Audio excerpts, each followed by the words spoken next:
Today, I want to talk about something related to sports, but in a little bit different of a vein than recaps and reactions and highlights. Really, the change and the downfall of sports media.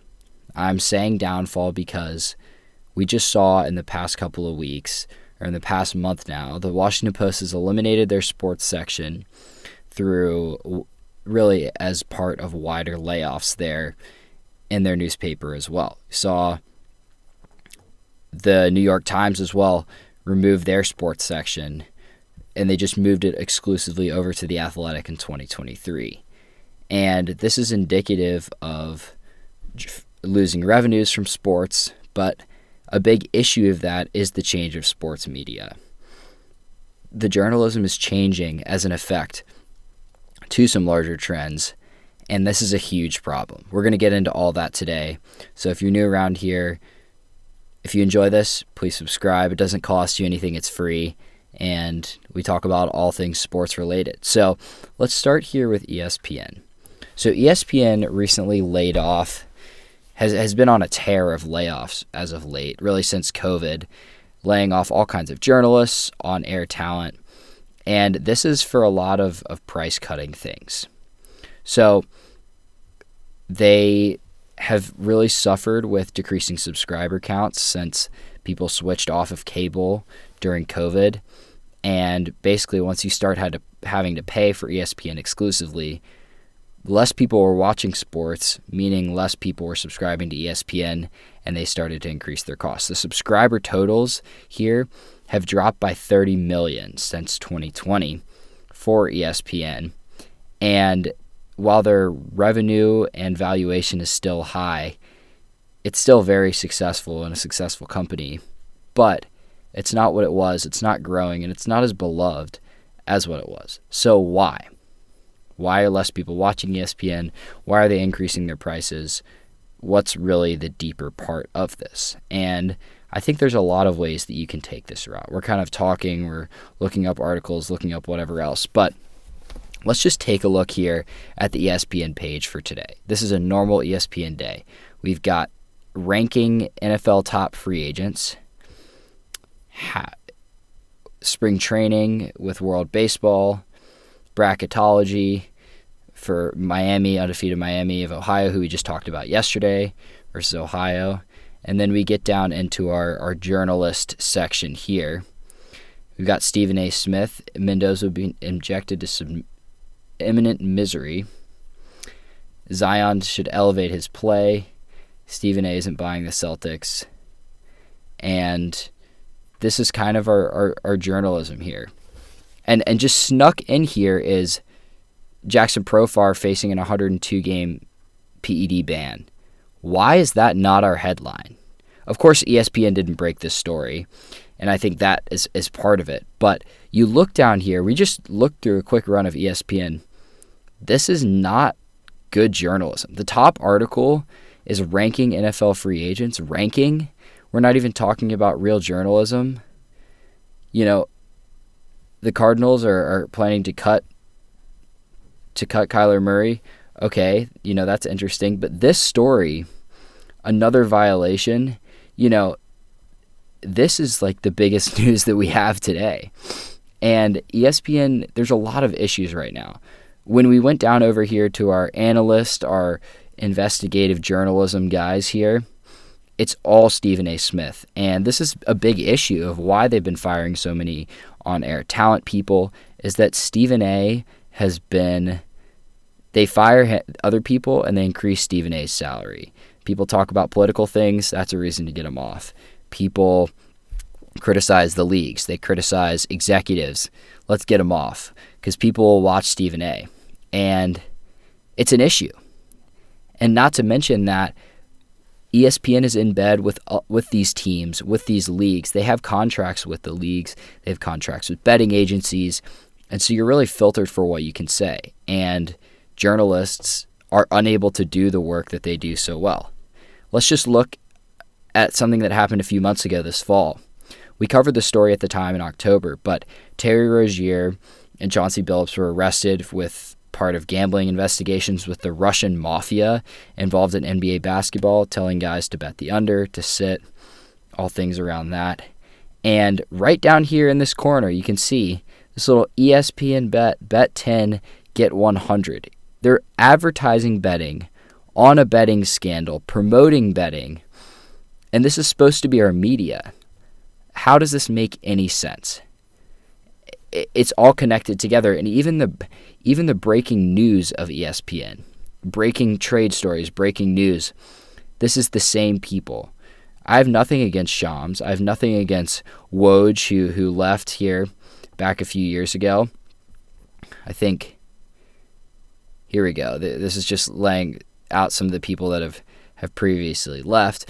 But I have no problems with Shams. But Shams has betting contracts to promote DraftKings. Woj did not.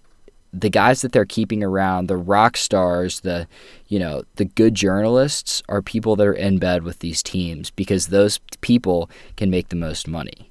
When we saw this scandal here, when we saw the Kawhi scandal earlier this year, Stephen A.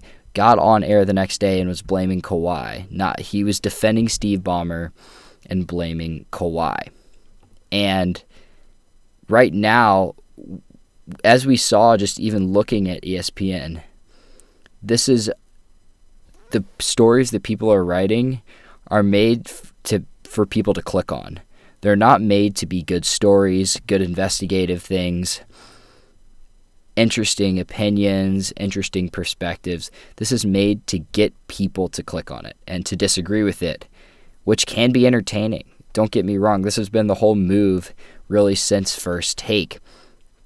And First Take became super popular in the 2010s. It changed sports media, it changed sports talk shows, and all the above. But the issue is now people are tired of it, and no one cares. People are tired of Stephen A. We're tired of people getting on the air and just disagreeing. We want real journalism. I like listening to people that specialize, that are actually good at what they talk about, that know what they're talking about. And I think it's an issue. I think it's a big issue for ESPN because they are the mega player in this industry. They control a lot of these leagues, the broadcast deals, the coverage, all the above. And we don't necessarily have a way around ESPN. As a consumer, we don't really know. You can't watch these games without paying for ESPN. You can't really consume media without knowing or following ESPN loosely. So there are some problems with that. And part of the reason, that ESPN has cut these journalists is because you ask yourself, okay, what is the job of a journalist? The job is to uncover stories. The job is to find a story like this, to break news.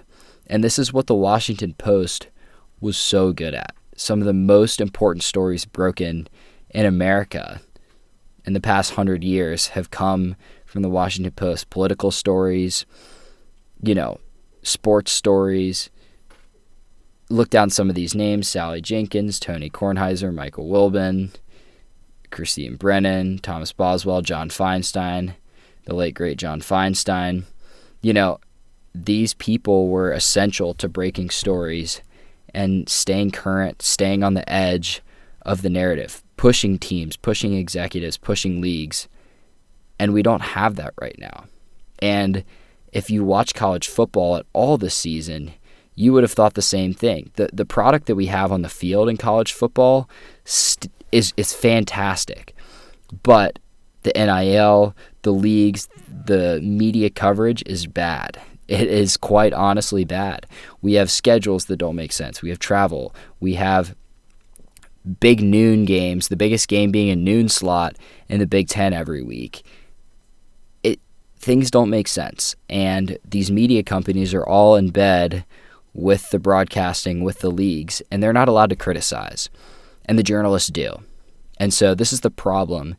The inherent problem of ESPN, of broadcast TV, is that when you're in bed with the most money, you can't say what you want to say.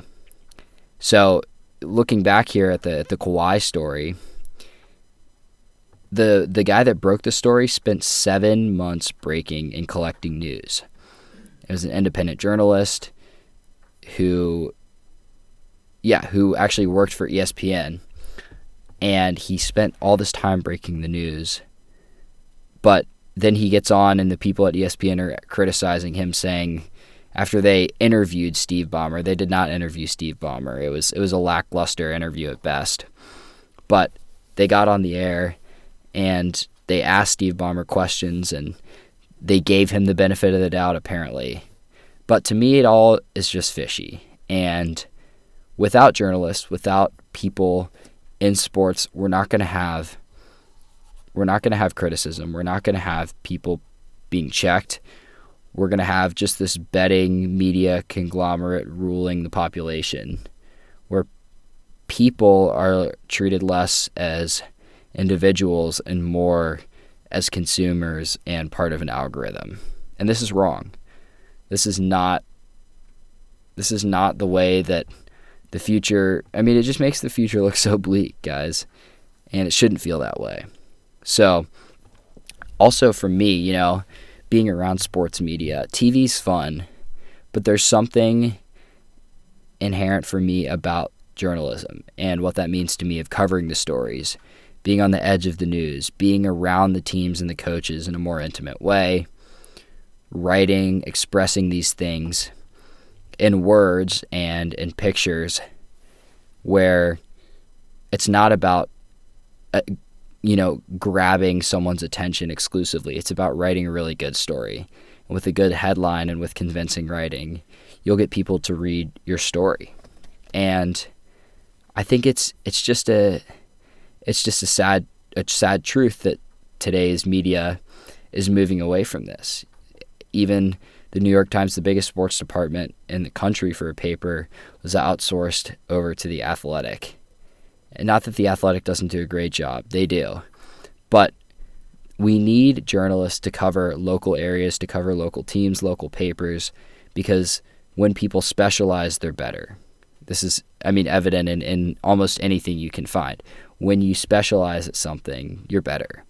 And when we have Stephen A. Smith talking about 25 different things in a given day that he clearly didn't watch, this guy's stretched thin. He's almost even, he's running for president now.